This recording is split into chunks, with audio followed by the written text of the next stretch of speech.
पूरा देश आजादी का अमृत महोत्सव मना रहा है। पूरा देश खुशी मना रहा है कि हमारे देश को आजाद हुए पूरे 78 साल हो चुके हैं। लेकिन क्या आप मुझे बताइए, क्या हमारा देश सच में आजाद हो गया है?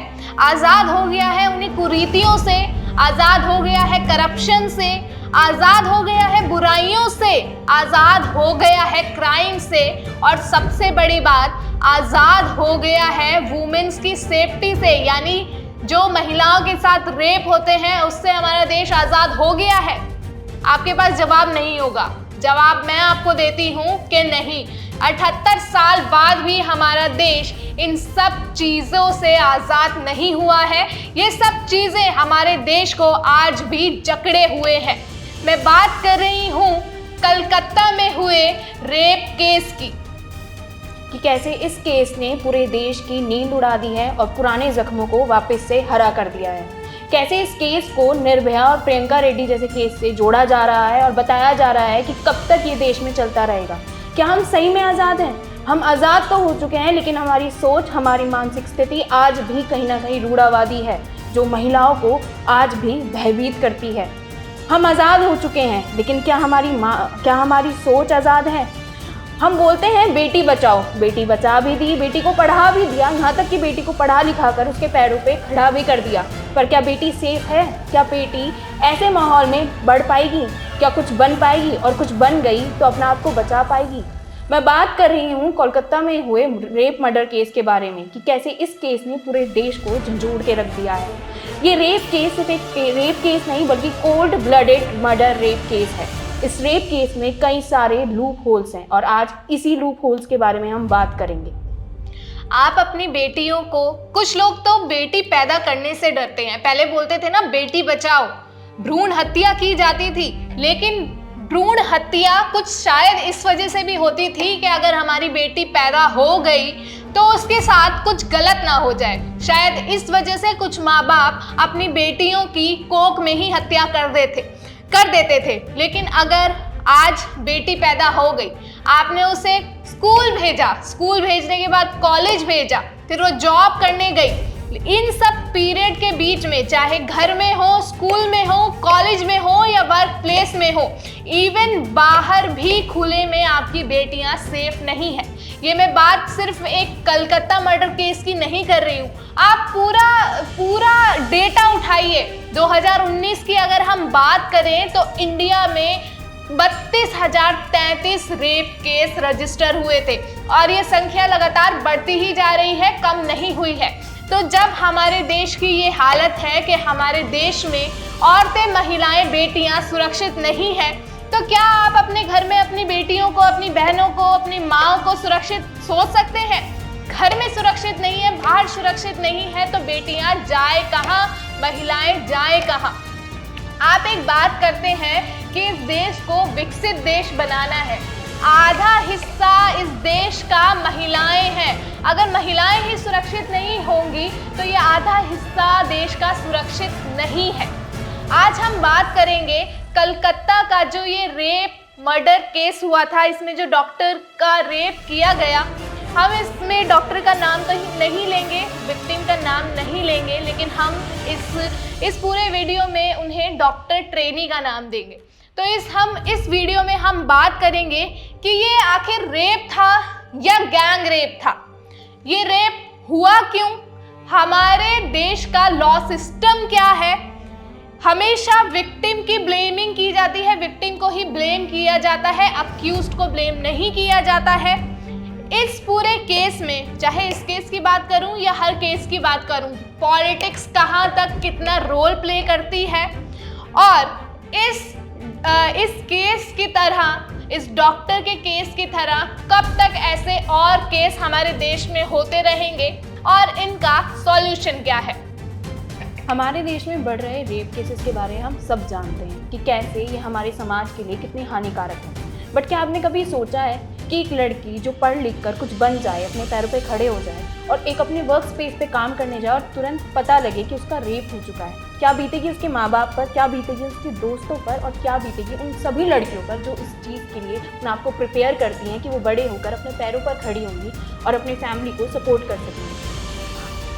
इस पूरे केस की शुरुआत 9 अगस्त को हुई। वो ये 9 अगस्त वही काली रात है जिसने पूरे देश की रातों की नींद उड़ा रखी। आइए आपको बताते हैं क्या है पूरा मामला। दरअसल 9 अगस्त की रात को राधा गोविंदकर मेडिकल कॉलेज और हॉस्पिटल में एक संगीन अपराध हुआ। 36 घंटे की लगातार ड्यूटी करने के बाद डॉक्टर ट्रेनी अपने मेडिकल कॉलेज के दोस्तों के साथ डिनर करती है। डिनर करने के बाद वो सेमिनार हॉल की तरफ जाती है कुछ घंटे रेस्ट करने के लिए। रेस्ट करने की टाइमिंग उनकी 3 बजे की है, लेकिन वहीं कुछ देर यानी 1 घंटे बाद 4 बजे एक शख्स आता है। वो शख्स ना तो मरीज़ है, ना ही मेडिकल स्टाफ में से कोई है, ना ही कोई पेशेंट है, ना ही उनके कोई जानने वालों में से है। वो शख्स आता है, सेमिनार हॉल में दुष्कर्म होता है जिसको किसी को भी भनक तक नहीं लगती। दुष्कर्म होता है, उसके बाद वो चला भी जाता है और किसी को पता भी नहीं लगता। और डेड बॉडी मिलती है सुबह 7:30 बजे। 7:30 बजे डेड बॉडी मिलती है, लेकिन जो पीड़ित है, जिनका बलात्कार या रेप हुआ और मर्डर हुआ है, उनके माँ बाप को 10 बजे यानी उसके 3 घंटे बाद पता लगता है कि उनकी बेटी इस दुनिया में नहीं रही है। अब आपने सारी कंडीशन जान ली कि क्या क्या किस टाइमिंग हुआ। ये सब जो आपने सुना ना, इस कॉलेज में गवर्नमेंट एफिलिएटेड कॉलेज है, लेकिन इस पूरे कॉलेज में एक भी रेस्ट रूम नहीं है। सबसे पॉइंट नोट करने की बात है कि उस पूरे कॉलेज में एक भी रेस्ट रूम नहीं है, जबकि बहुत सारे फीमेल स्टाफ, फीमेल इंटर्न्स वहाँ पर, फीमेल स्टूडेंट्स वहाँ पर पढ़ते हैं, रहते हैं। और मैं इसी कॉलेज की बात नहीं करती, और भी बहुत से ऐसे मेडिकल कॉलेज हैं जहाँ पर डॉक्टर्स के लिए प्रॉपर बेड्स तक नहीं होते हैं। 36 घंटे की लगातार एक साथ ड्यूटी करने के बाद इंसान थक जाता है, हार जाता है। अगर वो लड़की 1 घंटे के लिए रेस्ट करने चली गई तो उसने कौन सा बड़ा गुनाह कर दिया। और अब चलिए आपको ऑटोप्सी रिपोर्ट बताते हैं कि ऑटोप्सी रिपोर्ट में क्या आया। आपने सुना होगा, दूसरे चैनल्स पे भी पूरा ऑटोप्सी रिपोर्ट देखा होगा, लेकिन आपको बता देते हैं। उस डॉक्टर ट्रेनी की आंखों से खून निकल रहा था। वो चश्मा पहनती थी डॉक्टर ट्रेनी, तो जो अक्यूज्ड था उसने इतना मारा उसकी आंखों पे, जो चश्मा था वो टूट के उनकी आंखों में चला गया, जिससे उसकी आंखों से खून बहने लगा। उसकी गले की हड्डी तोड़ दी गई। सोच सकते हैं आप, गले को या तो इतनी तेज से दबाया गया है या उस पर बहुत प्रेशर से ऐसा वार किया गया कि उसके गले की हड्डी टूट गई, हाथ टूट गया उसका। आपको बता देते हैं, पूरा ऑटोप्सी रिपोर्ट में पढ़ के बताती हूँ। Bleeding from both eyes, bleeding from mouth, injury on the face and nail, bleeding from vagina, injury on left leg, injury in belly, injury in her neck, injury at her right hand and ring finger, injury on her lips। आप सोच सकते हैं कि body के हर part में injury थी। अब जो हमारा पॉइंट है ना, कि हमने फर्स्ट पॉइंट आपको बताया था कि ये रेप है या गैंग रेप है, तो आप इसी ऑटोप्सी रिपोर्ट से अंदाज़ा लगा सकते हैं। और उस ट्रेनी डॉक्टर के दोनों पैर टूटे हुए थे। एक पैर बेड के एक साइड पर था और एक पैर बेड के एक साइड पर था। पैर तोड़ दिए गए। अब आप खुद ही अंदाज़ा लगाइए कि एक अक्यूज्ड, एक आदमी ये सब कर सकता है। यहीं से एक बड़ा सवाल खड़ा होता है कि एक अकेले का काम नहीं हो सकता, ये काम कहीं ना कहीं कुछ और लोगों का है। एक और सवाल खड़ा होता है कि जब तक उस ट्रेनी का बलात्कार हुआ यानी रेप हुआ, उस बीच कोई भी उस सेमिनार हॉल में नहीं आया। 7:30 बजे डेड बॉडी मिली थी, जबकि सब जानते हैं कि डॉक्टर ट्रेनी जो होती हैं उनकी ड्यूटी लगातार चलती है, आवर्स बाय आवर्स। उनको रजिस्ट्रेशन कराना होता है, वार्ड रूम में जाना होता है, पेशेंट से मिलना होता है, उनकी चेकिंग वगैरह करनी होती है। क्या कोई भी आके वहाँ झाँका नहीं? एक बार भी आके किसी ने आके चेक नहीं किया कि वो अब तक क्यों नहीं आई है, जबकि वो बोल के गई थी कि वो सिर्फ 1 घंटे के रेस्ट के लिए जा रही है, उसके बावजूद भी किसी ने आके देखा नहीं। और यहाँ से एक और सवाल खड़ा होता है, जिसने सबसे पहले डेड बॉडी देखी थी उसका अभी तक कोई खुलासा ही नहीं हुआ है। ये पता ही नहीं है कि किसने सबसे पहले डेड बॉडी डिस्कवर करी। बताया जा रहा है 7:30 बजे मिली, बट उनके जो माता पिता, जो पीड़िता के माता पिता हैं, उनको 10:30 बजे जाके इन्फॉर्मेशन मिली और उसमें भी घपला किया गया, यानी मिसलीड किया गया। उन्हें बताया गया कि उनकी बेटी ने सुसाइड कमिट किया है। हॉस्पिटल अथॉरिटीज़ भी इस चीज़ को कहीं ना कहीं दबाने की कोशिश कर रही थी, ये बताने की कोशिश कर रही थी कि पीड़िता ने सुसाइड किया है। वहाँ के प्रिंसिपल संदीप भोसले ने ये तक कह दिया कि वो मेंटली इल थी। अब ये सब जो पूरा मामला था कि सबसे पहले बताया गया कॉलेज वालों की तरफ से, प्रिंसिपल वालों की तरफ से, इवन पुलिस वालों की तरफ से भी फैमिली को यही बताया गया कि ये एक सुसाइड केस है। अगर आप खुद सोचिए, अगर आप किसी बॉडी को देख रहे हैं, आप कोई डेड बॉडी देख रहे हैं या कोई भी ऐसा सीन है आप देख रहे हैं, तो बॉडी को देख के पता चल जाता है कि ये मर्डर है, रेप है या सुसाइड है।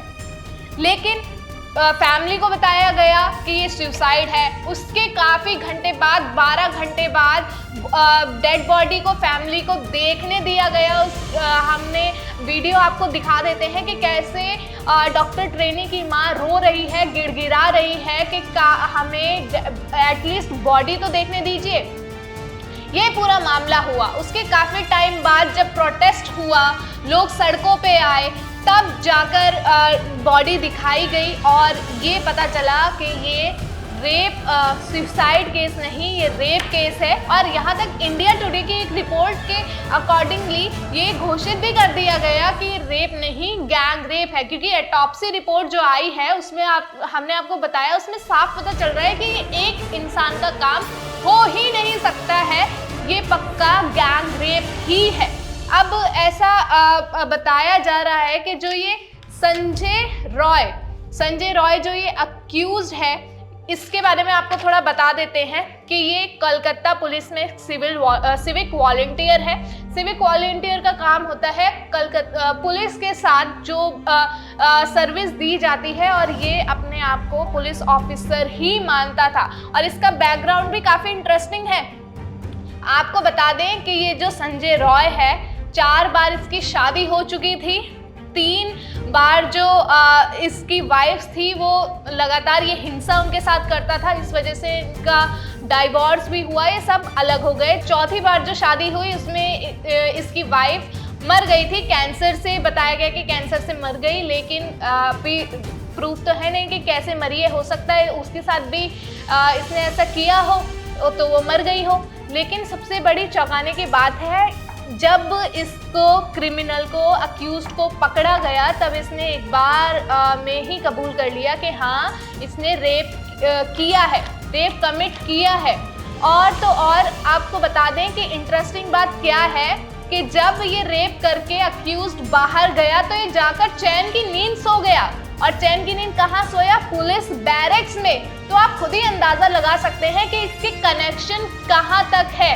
पहले सुसाइड केस बताया जाता है, विक्टिम के साथ इतना ब्रूचुअली रेप मर्डर केस होता है, अक्यूज्ड जाके चैन की नींद पुलिस बैरक्स में सो जाता है।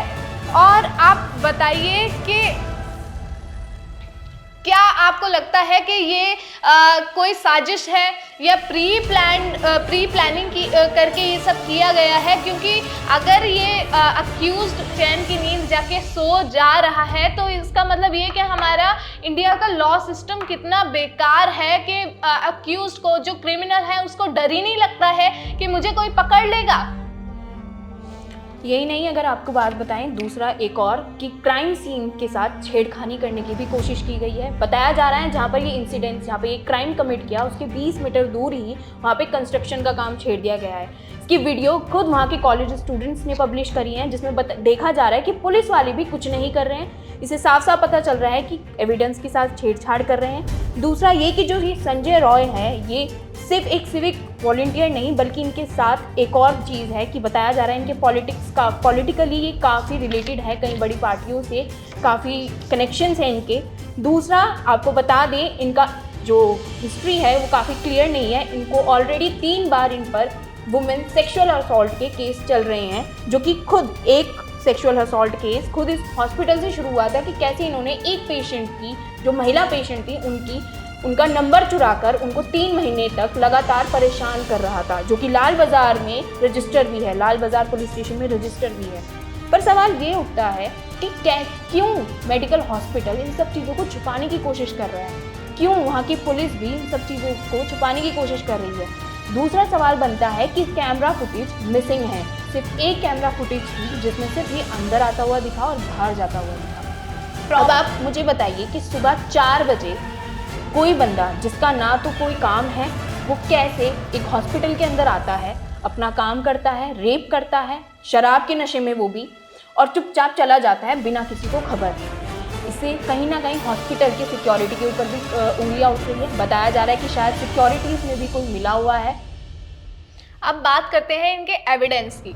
एविडेंस जो मिले हैं क्राइम सीन पर जो एविडेंस हैं, सबसे पहले तो अगर हम सीसीटीवी फुटेज की बात करें तो पूरे कॉलेज में सिर्फ एक सीसीटीवी फुटेज ऐसा था, सीसीटीवी कैमरा ऐसा था जिसका फुटेज मिला है पुलिस को, जिसमें ये अक्यूज्ड आता जाता दिखाई दे रहा है पूरे हॉस्पिटल कैंपस में। और ऐसा कोई सीसीटीवी कैमरा नहीं है प्रॉपर प्लेस पर जहां पर कुछ भी रिकॉर्ड हुआ हो।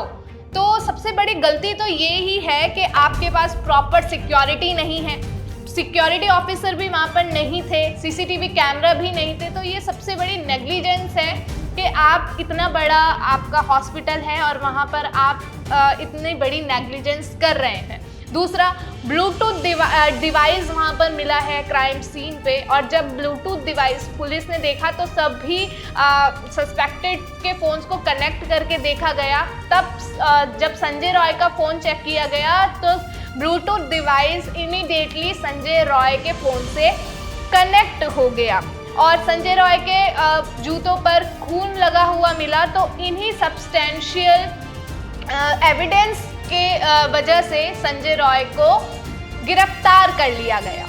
एक जो तीसरा एविडेंस मिला था वो था संजय रॉय के जूते, जिन पर था उस डॉक्टर ट्रेनी का खून, जिससे पड़ताल करते वक्त पता चला। बताया जा रहा है कि उसने ऑलरेडी सारे एविडेंस को वो छुपा चुका था, क्योंकि पुलिस हमारी काफ़ी ज़्यादा डिले हो चुकी थी। पुलिस ने भी अपनी पड़ताल में जोर तब दिया जब प्रोटेस्ट शुरू हुए सोशल मीडिया और ग्राउंड लेवल पर, और आप देख सकते हैं कि पूरे देश में कैसे इस चीज़ को लेकर आक्रोश दिख रहा है, खास करके डॉक्टर्स के अंदर। आप मुझे बताइए, एक डॉक्टर्स जो दुनिया भर में लोगों की जान बचाते हैं, स्पेशली हमारे देश में तो डॉक्टर्स को भगवान का दर्जा दिया जाता है, भगवान का स्वरूप माना जाता है, क्योंकि भगवान ज़िंदगी देता है तो डॉक्टर्स उस ज़िंदगी को बचाते हैं, उस ज़िंदगी की रखवाली करते हैं। लेकिन जब उसी डॉक्टर की ज़िंदगी खतरे में हो तो वो किसके पास जाए? आपको बता दूं, अभी सावन चल रहा है। सावन में हम शंकर और शक्ति की पूजा करते हैं, और इस बात को देखकर मुझे बेहद दुखी हो रही है कि कैसे हमारे देश में जहां शक्ति की पूजा की जाती है, और अभी कुछ ही दिनों में नवरात्रे शुरू हो जाएंगे जिसमें हम देवी पूजा करेंगे, उसमें भी कैसे एक रेप केसेस घटने की बजाय बढ़ते जा रहे हैं। क्या यही है हमारे देश का लोकतंत्र? क्या यही है हमारे देश का लॉ एंड ऑर्डर, जहाँ पे एक विक्टिम ब्लेमिंग कर रहे हैं, जहाँ पे ऑलरेडी जो लड़की मर चुकी है, जो लड़की ऑलरेडी जा चुकी है, जिसके साथ इतना बुरा हुआ है, उसे ओवरशैडो करा जा रहा है, उसके केस को सुसाइड एंगल डिक्लेयर कर दिया जा रहा है। वहीं उस मेडिकल हॉस्पिटल के प्रिंसिपल ये बोल रहे हैं कि वो मेंटली इल थी। ये सही में बहुत ही शेमफुल बात है कि हमारे देश में इन मर्डर केसेस और रेप केसेस को कैसे दबाया जा रहा है। इसके साथ ही जो संजय रॉय एक्यूज्ड है, उसके फ़ोन में बहुत सा पोर्नोग्राफिक मटेरियल भी मिला है। ऐसा बताया जा रहा है कि एक्यूज्ड संजय रॉय पॉर्न देखने का आदी था, हिंसक पॉर्न देखने का ये आदी था। उस समय ये पॉर्न देख के संजय रॉय पॉर्न देख के नशे की हालत में उस सेमिनार हॉल में पहुंचा। उसके बाद ही ये सब इंसिडेंट किया गया। अब आप मुझे एक बात बताइए कि क्या लग रहा है आपको, ये रेप केस क्यों हुआ है? आप अगर कोई ऐसा लड़की के साथ रेप केस होता है तो बहुत सी बातें बोल दी जाती है, बता दी जाती है कि अरे इस लड़की के तो कपड़े छोटे हैं, ये इतनी रात को अकेली क्या करने गई थी, बाहर घूम रही थी, दोस्तों के साथ पार्टी कर रही थी, दारू पी रही थी। लेकिन इस केस में तो ऐसा कुछ भी नहीं है। उस डॉक्टर की क्या गलती थी? क्यों उसके साथ ऐसा रेप केस हुआ? आपके पास जवाब है? मेरे पास जवाब है, क्योंकि रेप केस एक मेंटलिटी है। अगर किसी लड़की ने छोटे कपड़े पहने हैं तो इसका मतलब ये नहीं है कि वो उसे प्रोवोक कर रही है कि आओ तुम मेरा रेप करो। ऐसा बिल्कुल नहीं है। हम अगर लड़कियों पर ब्लेम करते हैं कि उसने छोटे कपड़े पहने हैं या उसने दारू पी है या लड़कों के साथ घूम रही है, तो इसका मतलब ये नहीं है कि लड़के की कोई गलती ही नहीं है। ये एक मेंटलिटी है कि लड़के के दिमाग में है कि उसे रेप करना है, तो इसलिए उसने रेप किया। और आपको एक बात और बताती हूँ कि आजकल ऐसा बहुत देखने को मिलता है कि अपनी ताकत दिखाने के लिए कि हाँ हम औरतों से बहुत ज़्यादा स्ट्रॉन्ग हैं, बहुत ज़्यादा मजबूत हैं, और औरतों को पैरों की जूती जो लोग समझते हैं, अपनी ताकत दिखाने के लिए रेप केस ज्यादा होते हैं। जो लोग ये सोचते हैं रेप केस इसलिए होते हैं क्योंकि लड़कियां करवाना चाहती है, लड़कियां प्रोवोक करती है, मैं बता दूं आपकी ये मेंटेलिटी कहीं ना कहीं उन लोगों को प्रोवोक यानी उन लोगों को बढ़ावा दे रही है और जस्टिफिकेशन दे रही है संजय रॉय जैसे लोगों को। आपको बता दूं कुछ महीने पहले ही झारखंड में 3 साल की बच्ची का रेप हुआ जो कि बस अपने घर वापस आ रही थी स्कूल जाने। अब मुझे आपसे यही जानना है, बताइए वो 3 साल की बच्ची किसे प्रोवोक कर रही थी, किसे आकर्षित कर रही थी? वहीं यूपी में 85 ईयर ओल्ड वुमेन जिसका रेप किया गया जो कि मृत पाई गई, तब जाके ऑटोप्सी वगैरह हुई तो पता लगा कि उसका रेप हुआ था। अब मैं आपसे पूछना चाहती हूँ वो जो हमारी दादी, हमारी बड़ी, जो हमारी इतनी उम्र में बड़ी थी, वो किसे प्रोवोक कर रही थी? क्या वो किसी को बहला रही थी या फिसला रही थी?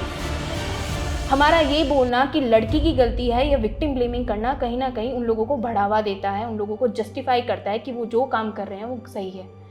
एक रिपोर्ट में, एक डॉक्यूमेंट्री में निर्भया के रेपिस्ट ने ये कबूला है कि अगर छोटे कपड़े पहनकर जाओगी, घूमोगी फिरोगी तो रेप तो होगा ही, रात को बाहर घूमोगी तो रेप तो होगा। आप इससे ही अंदाज़ा लगा सकते हैं कि हम कितने पिछड़े हुए हैं। डेवलपमेंट वो नहीं है कि सड़कें बना लो या फिर नई नई इमारतें बना लो या नई स्कीम्स निकाल दो। डेवलपमेंट वो है कि अगर आपकी वुमेन्स बाहर निकल रही हैं, औरतें घर से बाहर निकल रही हैं और फ्रीली अपने मन की कर रही हैं, वो डेवलपमेंट है। इसके साथ ही कुछ और केस मैं आपको बताऊंगी। दिल्ली में एक रेप केस हुआ था जहां पर एक लड़की के, माइनर लड़की के खुद के पिता ने उसके साथ रेप केस किया था और 2 साल से लगातार वो अपनी बेटी के साथ रेप कर रहा था। उसके अलावा तमिलनाडु में एक रिलीजियस यात्रा के चलते, धार्मिक यात्रा के चलते एक छोटी माइनर लड़की के साथ गैंग रेप होता है, उसमें भी 7 लोग अरेस्ट कर दिए जाते हैं। एक कैथोलिक बिशॉप जिसे फादर कहते हैं, फादर ने एक नन के साथ रेप किया। ऐसे बहुत सारे रेप केसेस हैं जो लगातार, जिनकी संख्या बढ़ती ही चली जा रही है। अब आप, जैसा कि प्रेरणा ने बताया कि एक छोटी बच्ची की क्या गलती होती है कि जब उसके साथ रेप केस हो जाता है। आजकल की मेंटेलिटी की अगर हम बात करें, क्योंकि रेप मेंटेलिटी से ही होते हैं, 3 छोटे बच्चे, 3 छोटे लड़के, माइनर्स लड़कों ने एक 3 साल की बच्ची के साथ रेप किया, स्कूल के वॉशरूम में ले जाकर उसे दांतों से काट के उसे मार दिया। पूरे उस 3 साल की बच्ची की क्या गलती रही? आप अंदाजा लगा सकते हैं कि 3 साल की बच्ची कितनी छोटी होती है। उसको दांतों से काट के मार दिया। उन माइनर लड़कों ने, उनकी उम्र तकरीबन 6 से 7 साल रही होगी, अंदाजा लगाइए। और ऐसे सिर्फ एक रेप केसेस नहीं है, हमें ये पूछना चाहिए कि हम डेवलप सही में कर रहे हैं, क्योंकि रेप केसेस घटने की जगह तो बढ़ती जा रही है। लॉ सिस्टम होने के बावजूद भी, जो कि हम बोलते हैं हमारी डेमोक्रेटिक कंट्री है, हमारे यहाँ पे लॉ सिस्टम है, उसके बावजूद भी इतने सारे रेप केसेस क्यों बढ़ रहे हैं? निर्भया रेप केस को 7 साल लग गए जस्टिस पाने में। क्यों? क्योंकि उसमें से एक जो रेपिस्ट था वो माइनर था। मैं आपसे पूछना चाहती हूँ, जो माइनर रिप्रोड्यूस कर पा रहा है, जिसकी घिनौनी सोच है, जो अपने एक लड़की के ऊपर ओवर पावर करके उसका रेप कर सकता है, तो क्या वो क्रिमिनल नहीं है? क्या वो माइनर कहलाने के लायक है? ये सवाल अपने आप से पूछिए। हमारे भारत देश में हम लड़कियों को तो बोल देते हैं कि यू शुड बी अलर्ट, तुम्हें सोच समझ के चलना चाहिए, तुम्हें सोच समझ के पहनना चाहिए, बट क्या हुआ? क्या हम अपने लड़कों को बताते हैं कि हमें एक इज्जत भरी नज़र से दूसरी औरत को देखना चाहिए? हमें दोनों को समझाना होगा कि दोनों को एक दूसरे की इज्जत करनी होगी, दोनों को एक दूसरे का मान सम्मान करना होगा। और आखिरी बात, ना का मतलब ना होता है और गलत का मतलब गलत है। उसे जस्टिफाई करके कोई फ़ायदा नहीं है और उससे क्लैरिफिकेशन देकर भी कोई फ़ायदा नहीं। आपको एक पॉइंट और बताती हूँ जो हमने स्टार्टिंग में बताया था कि इस ट्रेनी डॉक्टर की तरह जो रेप केस हुआ है, इस तरीके के रेप केस कब तक होते रहेंगे?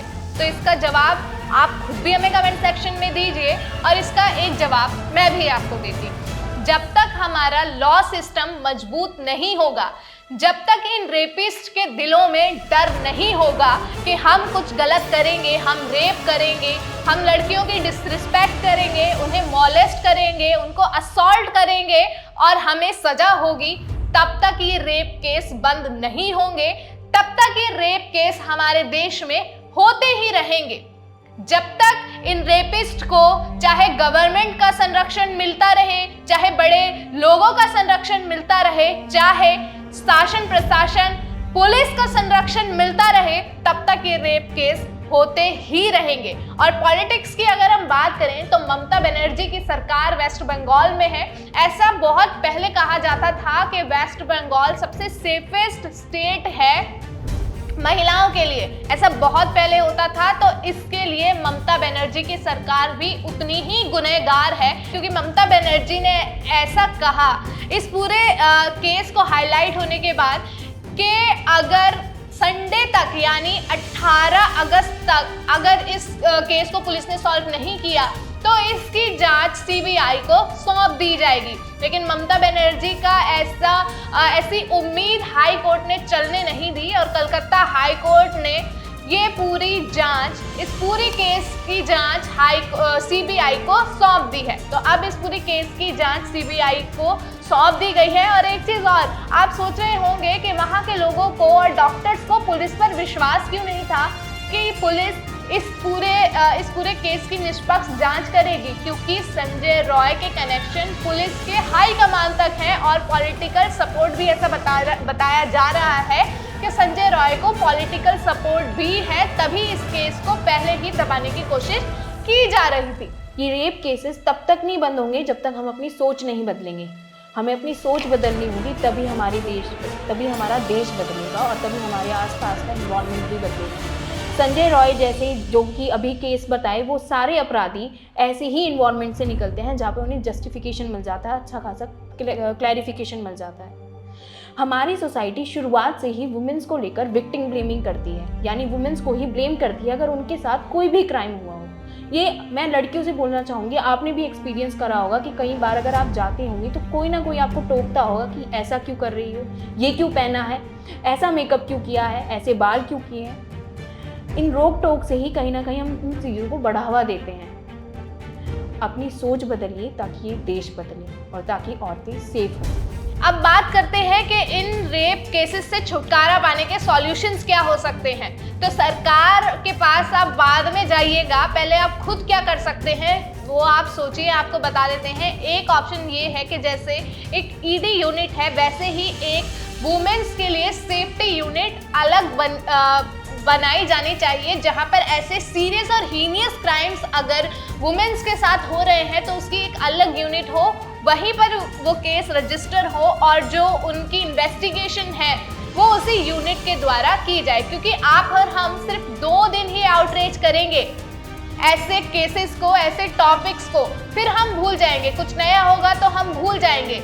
लेकिन जिन परिवारों के साथ ऐसा होता है, जिन परिवार की बेटी ऐसे जाती है, जिनकी बहनें ऐसी जाती है, उनके परिवार पे क्या बीतती होगी वो तो पूरी जिंदगी भर नहीं भूल पाते होंगे। तो इसी वजह से एक यूनिट स्पेशल सीरियस क्राइम्स के लिए जो वुमेन्स के साथ होता है, ऐसी यूनिट बननी चाहिए। और दूसरा, सभी स्कूल्स में जैसे बाकी के सब्जेक्ट्स कंपलसरी होते हैं, ऐसे ही सभी स्कूल्स में लड़कियों के लिए सेल्फ डिफेंस की क्लासेस कंपलसरी होनी चाहिए, ताकि लड़की भविष्य में अगर उसके साथ ऐसी कोई नौबत आ जाती है, ऐसी कोई कंडीशन आती है, तो वो सक्षम हो सेल्फ डिफेंस करने के लिए, खुद के बचाव के लिए। कोई भी लड़की छूटनी नहीं चाहिए जिसको सेल्फ डिफेंस आता हो। ये आपकी भी जिम्मेदारी है, ये हमारी भी जिम्मेदारी है कि हम अपनी लड़कियों को, हम अपनी बहनों को, बेटियों को इतना सक्षम बनाएं कि वो किसी से हार ना पाएं। ये बात तो आपको आकांक्षा मैम ने बता दी कि कैसे हम रेप केसेस को रोक सकते हैं, बट अब मैं आपको बताती हूँ कैसे आप पर्सनली अपने घर से ही इस चीज़ की शुरुआत कर सकते हैं। आप अपने घर से ही इक्वलिटी यानी कि एकता यानी एक समानता की बात करनी शुरू करें। अपने बच्चों में कोई भी डिफरेंस ना करें, चाहे वो बेटा हो चाहे वो बेटी हो, दोनों को एक तरह से ट्रीट करें, दोनों को एक तरह ऐसे संस्कार दें ताकि वो बाहर जाकर एक ऐसी सोसाइटी यानी एक ऐसे समाज का विकास करें, एक ऐसे समाज की शुरुआत करें जहाँ पर लड़का और लड़की दोनों सेफ हों, किसी के साथ गलत ना हो। आज पूरा देश आज़ादी का अमृत महोत्सव मना रहा है, जैसा कि हमने आपको पहले ही बताया। लेकिन अगर हमारे देश में ऐसे ही रेप केस, ऐसे ही क्राइम्स लगातार बढ़ते ही रहेंगे तो ऐसी आज़ादी आपको ही मुबारक, हमें नहीं चाहिए ऐसी आज़ादी। और आपको क्या कहना चाहते हैं कमेंट सेक्शन में हमें ये लिख दें। और क्या आपकी राय है कि लड़कियों को हम कैसे सेव कर सकते हैं, वो भी लिख दें। ज़्यादा कुछ नहीं बोलूँगी। इसके अलावा देखते रहें द न्यूज़ वाला नेटवर्क। धन्यवाद।